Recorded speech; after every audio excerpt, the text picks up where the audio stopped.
let's talk about Joseph. You probably remember him as the guy with the fancy coat and the weird dreams. But if you look a little closer at his story, you realize it's not really about dreams at all.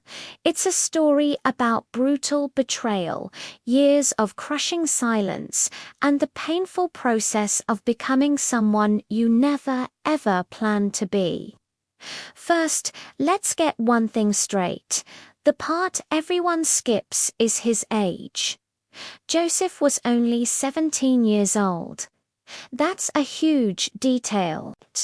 He wasn't some wise, seasoned adult when his brothers sold him into slavery. He was a teenager, still living at home, who trusted his family completely. He genuinely believed his dreams were a good thing.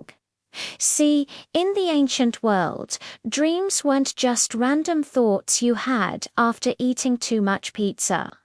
People believed they were messages directly from God.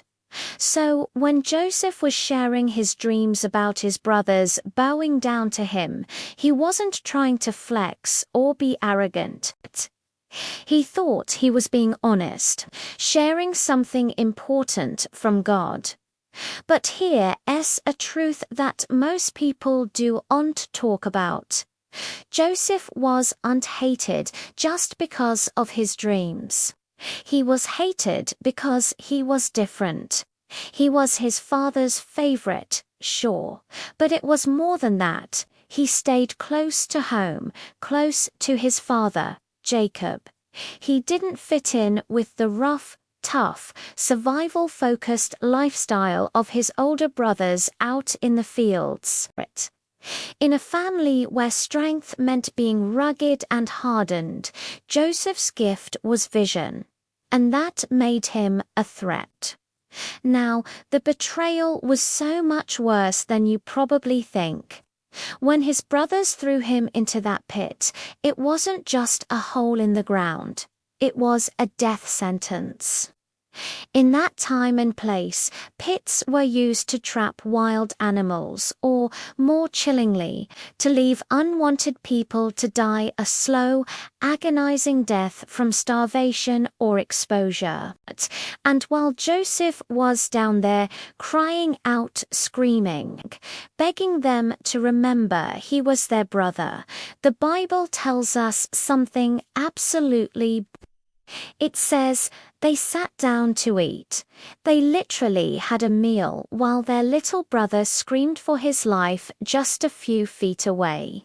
That small detail is easy to overlook, but it reveals a brutal truth. They had already completely detached from him emotionally. He was no longer their brother. He was a problem they were solving. So when they pulled him out and sold him to the Ishmaelite traders, Joseph wasn't just sold into slavery, he was erased. His name, his family, his future, all gone in an instant. And his arrival in Egypt wasn't some immediate promotion to a comfortable house servant. That's not how slavery worked. Slaves were often stripped of their clothes, their identity, and even their names. They were retrained, broken down, and forced to forget who they were. Everything that made him Joseph, son of Jacob, was systematically taken from him. And here's something people rarely, if ever, mention. For years, God was silent. There were no more dreams, no visions, no angelic messengers, no explanations. Joseph had absolutely no idea if God still cared, or if those dreams he'd trusted were just a colossal, cruel mistake. Think about that. Years of silence. Then, we get to Potiphar's house. Joseph works his way up. He's trustworthy. He's competent. But then, Potiphar's wife makes her move.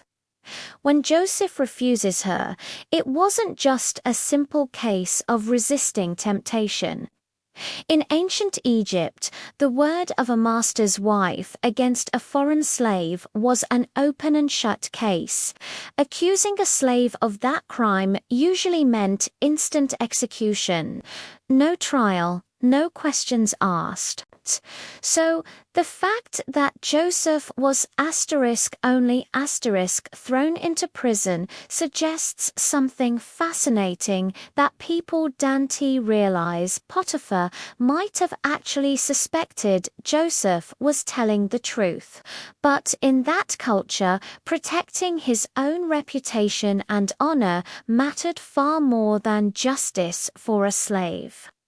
So Joseph was punished anyway, and that's a hard, bitter pill to swallow. Sometimes doing the right thing doesn't protect you. It gets you thrown in a dungeon. This is where the story pivots. Prison changed him. Joseph walked into that prison as a teenage dreamer. He walked out as a leader. Notice the shift. In prison, he stops talking about his own dreams and starts listening to the dreams of others, the baker and the cupbearer. This is where his real transformation happened. He wasn't just biding his time, he was learning. He learned patience, a kind of patience forged in the fires of injustice. He learned administration, managing the other prisoners. He learned emotional intelligence, how to navigate complex human relationships in a place with no hope, and here is a powerful detail people miss.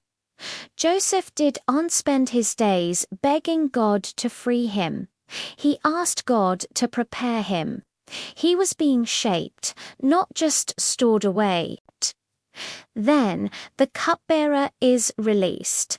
He promises to remember Joseph to Pharaoh, but he forgets. And it wasn't just an accident, like forgetting to pick up milk from the store.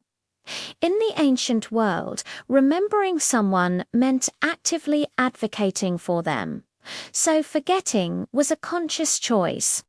The cupbearer chose his own comfort and security over keeping his promise to the man who gave him hope. Joseph waited 2 more years, 2 full years of silence and being forgotten in a dark hole. But during that exact time, outside the prison walls, Egypt was unknowingly creeping closer and closer to a devastating famine. And inside the prison, Joseph was unknowingly becoming the only man in the entire kingdom capable of handling the coming crisis. Finally, the moment comes. Pharaoh has his dreams, the cupbearer suddenly remembers, and Joseph is rushed from the dungeon to the palace. And when he stands before the most powerful man in the world, he doesn't say, "Finally, my time has come. I'm the dream guy." He doesn't say, "I had dreams just like this." Instead, he says, "I cannot do it." God will give Pharaoh the answer he desires, the boy who once built his identity around his own. Dreams had become a man who pointed only to God. The focus was no longer on him. And then, years later, the ultimate test. His brothers, starving, come to Egypt for food and bow before him, just like in the dream from his childhood. But Joseph doesn't smile. He doesn't say, "I told you so." The Bible says he turned away and wept. He cried, because in that moment he finally understood. The dream was never about his own power or status. It was never about being right. It was about positioning him to save lives, including the lives of the very men who tried to end his. So, what is this story really about? It teaches us some very uncomfortable truths. It teaches us that God doesn't always rush our healing. It teaches us that silence from heaven doesn't mean abandonment from God. And maybe the hardest lesson of all, your worst chapter might be your most important training, not your punishment. The truth about Joseph that nobody really talks about is this: he didn't succeed because of his dreams. He succeeded because he survived losing them, and in the process, found something far greater. Thanks for watching. If this story gave you a new perspective, consider hitting that like button and subscribing for more content that goes deeper. See you next time.